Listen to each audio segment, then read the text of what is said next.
Good morning, YouTube. Welcome to the Reptile Barn. I have beside me a nice tower of rodents, mostly rats. And I got in my mind that I've always thought I probably feed my collection a little differently than most people do. And maybe that's just my perception. I'm not in other people's facilities seeing how they feed their rodents, but just what I've heard, I guess mostly on YouTube, right, of how people feed, I feel like I do it a little different. So I wanted to talk about it. Mostly, what I'm thinking about right now is size of the prey item and the frequency of feeding. So many people feed once a week. I know that happens a lot. Not everybody, but a ton of people feed once a week. Um, and a lot of people have a very strict size thing in their mind that I am not sure is quite logical. I don't think it's bad, but I don't think it is necessary or how it would work in nature. So I just want to talk about it. So, we're talking about ball pythons today, but just keep in mind that this does not apply whatsoever to other species necessarily, right? A lot of the terrestrial, thick-bodied pythons and boas are going to be very similar to each other. They tend to be a little slower metabolism, even than already slow metabolism reptiles. They have extreme ability to take down large prey, even maybe a little larger percentage-wise than a lot of reptiles do, although reptiles are notorious for that, obviously. So I want to talk about those kinds of reptiles specifically, BCIs, ball pythons, blood pythons, etc. First off, I'm not certain that once a week is really appropriate.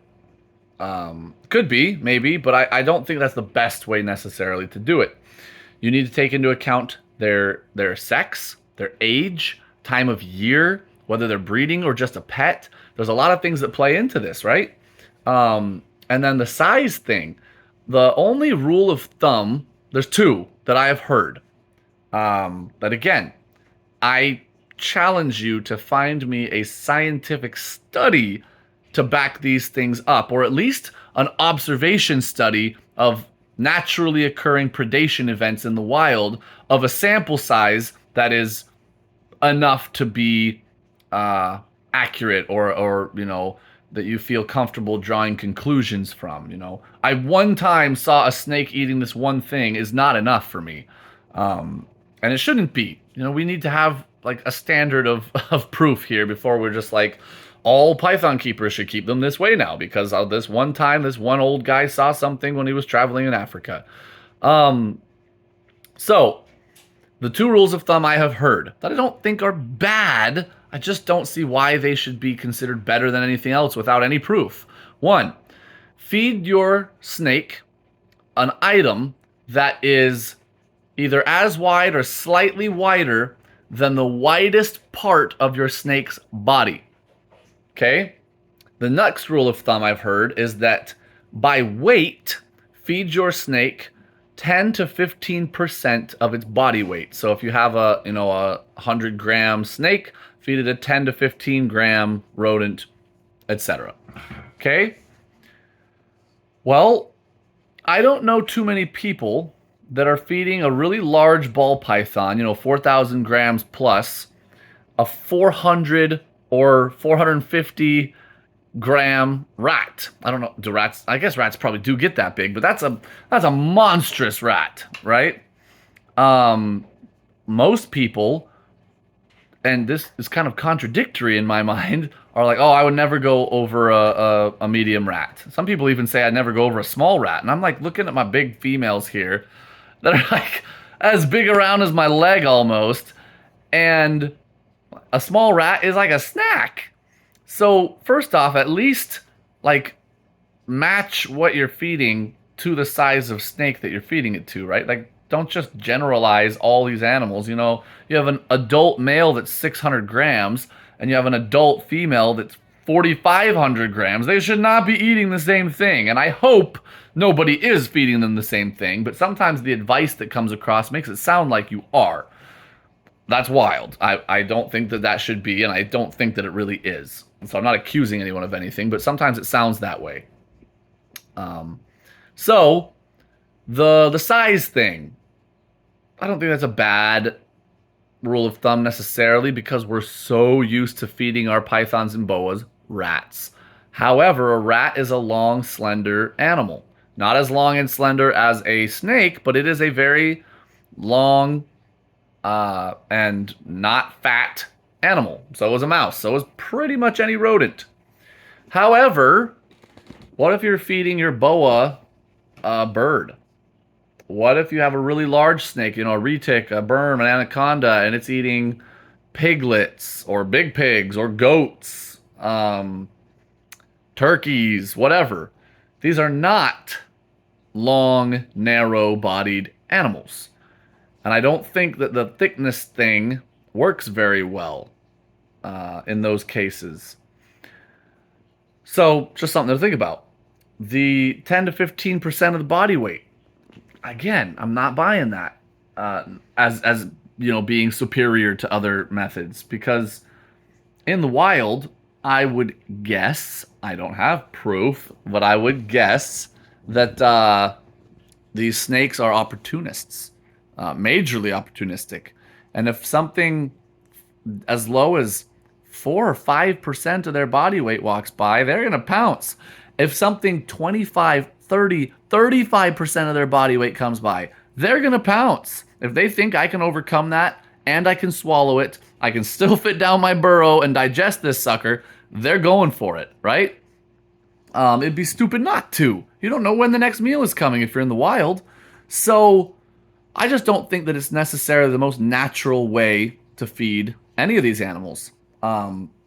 So let me talk about some of the things that I do that are maybe a little bit different. First and foremost, you must consider more than one factor with each snake you are feeding. Is it in shed? Is it very young? Is it very old? Is it in its prime? Is it a male? Is it a female? Is it summer or winter? Is this animal breeding or is it not? Are you expecting this animal to become gravid and lay eggs later? There's a lot of things that go into how often and how much these snakes should be eating. So, I don't feed very many of my snakes every single week.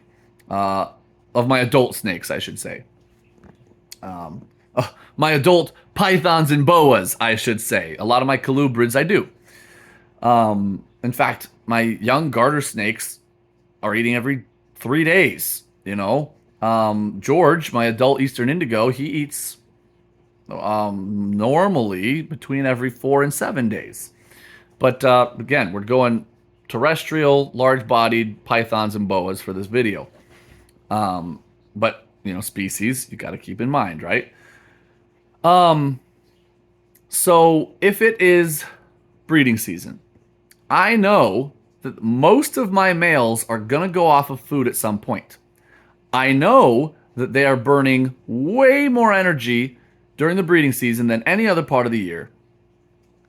And that means that once they go off feed, they're kind of on a clock because they will start losing weight and they will keep breeding even if they're losing too much weight and becoming weakened. So I have to pay attention to their weight and their body condition, but I also can be preemptive. I can take this animal and if it's used to eating every 2 weeks a small rat, maybe I'm going to bump it up to a medium rat. Or maybe I'll go to every, 10 days. If I'm certain it's going to go off food a month from now, because it does every single year, I might feed it every 7 days. I want to get some serious food in there before it fasts, right? And a female, females hit this kind of ravenous period when they kind of click that, yeah, I'm gonna lay eggs this year, because at some point they're gonna go off feed completely. Almost 100% of the time if they're going to lay eggs. I had one female one time really throw me for a loop because she ate all the way up till her lay day. Literally the night before. I missed her ovulation. Didn't know she was gravid. This was back at the beginning when I wasn't good at reading the other signs. She ate a meal the night she laid eggs. I fed her. I went home. The next morning she's on eggs. And I'm like, oh my goodness. It blew my mind. She was great. She's awesome. Good snake. But anyways, that's not normal. Most of the time, females are going to hit this ravenous stage where they just want calories. They want to pack it in.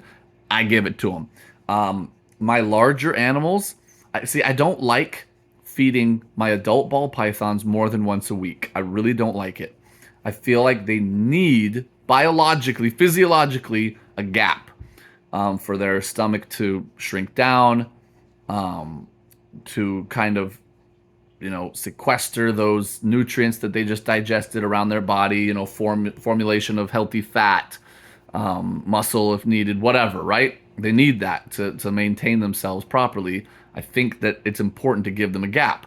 So if I'm like, man, I need to cram more food into this snake that's a terrible way of putting that, by the way. But if I think the snake needs more food than it's getting, and I'm already feeding them once a week, I will increase the size rather than the frequency. Up to pretty large meals. I have a couple of snakes that are over 4,000 grams, and I will give them XL rats. These are big old rats, and they do great with it. And throughout most of the year, they might go 3 weeks between meals. And they seem, I would never, ever, ever establish a routine or a practice that I thought was bad for my animals. I would never do that. But I'm almost 9 years into this now, and my snakes seem so healthy. They grow well. They lay eggs remarkably well. We have a super low rate of slugs, very large clutch sizes, generally speaking. We figured out breeding well enough that now a very high percentage of my females that I want to breed that year end up laying a clutch. They're giving me signs that they're happy and healthy animals. So I don't think that I'm doing something wrong. And despite the fact that it's maybe different from how most people do it, I still don't think I'm doing something wrong. And that's kind of where I want this video to go to, is just, if your motivation is like, oh, I gotta skimp because I'm low on money, that's bad, right? If your motivation is, I know that this snake doesn't need any more food, but I'm hoping that maybe it'll lay one extra egg in its clutch, so I'm gonna just absolutely feed the crap out of it. Yeah, it might get fat, might shorten its lifespan, but man, I gotta get that last egg out of there. That's bad, right? There's certainly routines that are done for the wrong reasons. But if you're trying your absolute hardest, you're being logical, you're not doing anything extreme. Sometimes people just don't think. They're like, I wonder if my snake could take down, a prey item 70% of its body weight. Don't do that. Like, please don't do that. Don't hurt your snake. But within reason, I think there's a lot of room for different ways of doing things. And this video I wanted to focus on a specific group of snakes, talk about all the different factors I can think of how and when to feed them. My baby ball pythons, when they first hatch, I give them live fuzzy mice for several reasons. A fuzzy mouse hasn't even opened its eyes yet. I have no fear that it's going to bite my snake. So I am comfortable leaving a live fuzzy mouse in the tub with my snake, closing it up and leaving it without me, hovering and watching. And in general, ball pythons and many of this type of snake we've been discussing enjoy mice more than rats, and almost inevitably they're going to enjoy live more than frozen thawed. So I want them to eat. I'm not going to hold out for frozen thawed. I'm not going to force them to eat rats. I want them to eat as soon as they've shed their first shed.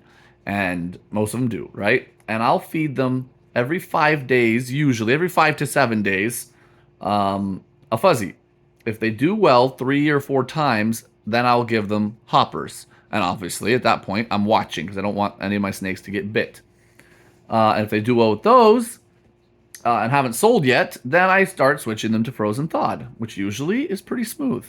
I would say 90% of my collection, or maybe more, is on frozen thawed, and that includes babies too. And then my last step is, if I still have them, I switch them from frozen thawed mice to frozen thawed rats, because I'm in Anchorage, and Anchorage doesn't allow live rats. And as most of you should know by now, I don't break the law, even if it's a silly law. I can maybe appeal. I can try and use the civil processes to make changes if I need to, but I'm okay. I'm fine without live rats, right? It's inconvenient, but I'm fine. Regardless, back on topic. Obviously, these babies are in a different stage than my adult breeders, right? So they eat differently. And I will get into frozen thaw versus live in another video. I have a bunch more topics around feeding that I want to talk about, but I want to keep this focused and I don't want to get it too long. So I'm going to keep it here. But that, I hope, was at least informational. I wanted to share what I do as far as size and frequency of feeding for this particular type of snake. If you have any concerns with the way I do it, I'm all ears. If you have any, just want to share how you do it that might be a little different from the typical way that it's done, I also am super curious to hear what you do. And yeah, that is all. Thank you guys so much for watching. Until next time, we are the Reptile Barn.